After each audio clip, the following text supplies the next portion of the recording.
And welcome to another Autonomous Lounge. The video footage you see could be any parent's nightmare. Of course, there are worse degrees of nightmares involving one's child, but anytime your child is in danger or under attack, you, the parent, know that a sight like this could force you to either commit some life-changing actions on your part that will land you in prison or induce a heart attack. The young lady, Shaya Wanguma, was attacked by both retired veteran Al Bamberger and Matthew Heimbach, and one gentleman who was in the delayed entry program of the U.S. Marine Corps. These men are seen shouting at Shaya, along with the crowd pushing and shoving her.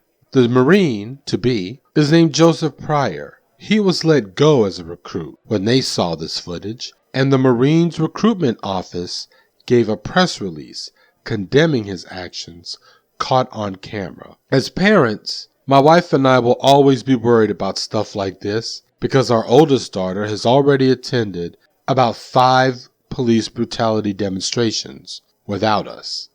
She has also participated in teach-ins and has gone to a rally or two. But there's a bigger fear that we have, and that fear is producing people with targets on their backs who, ironically, have contributed nothing to their communities, their society, and have never aided people they don't know.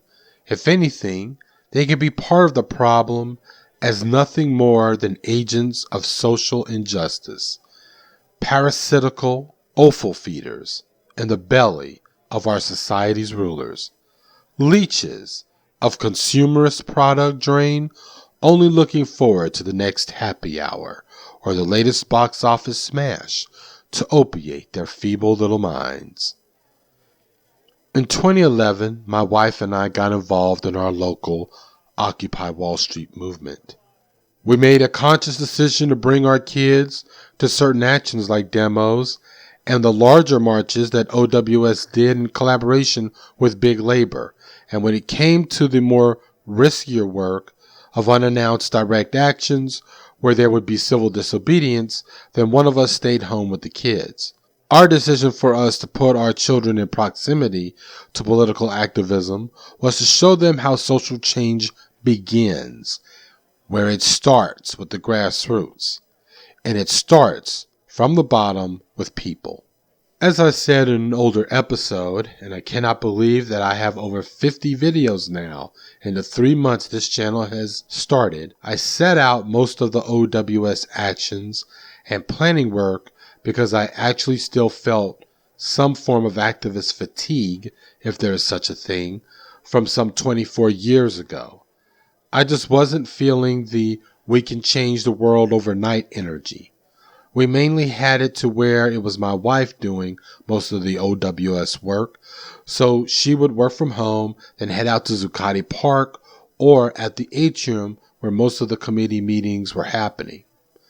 I'm not gonna lie, there have been a few close calls where the police would do their Kettling tactic to control the crowds at actions by cordoning portions of demonstrators and to contain them and possibly arrest those who resist the containment.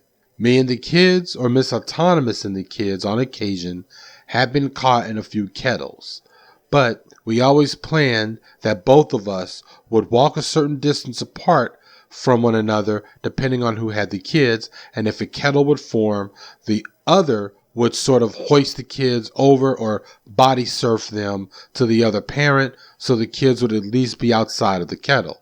This is what prompted Miss Autonomist and a few other parents to form Parents for Occupy Wall Street and the 99% School. As for kettling, those who resist would be removed from the crowds, and the rest of the group would be given an exit mainly away from the main body of the demo, sort of like forcing people to return to the matrix of onlookers and shoppers and tourists, if you will. You know, the people who keep the matrix going for the likes of the Clintons or the Trumps. Now, I'm sure that there are those who would argue that we were endangering our children, subjecting them to be crushed by crowds, their little eyes to be burned by pepper spray.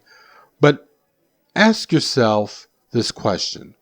Why would that be the case when people are just merely expressing their freedom of speech and dissent?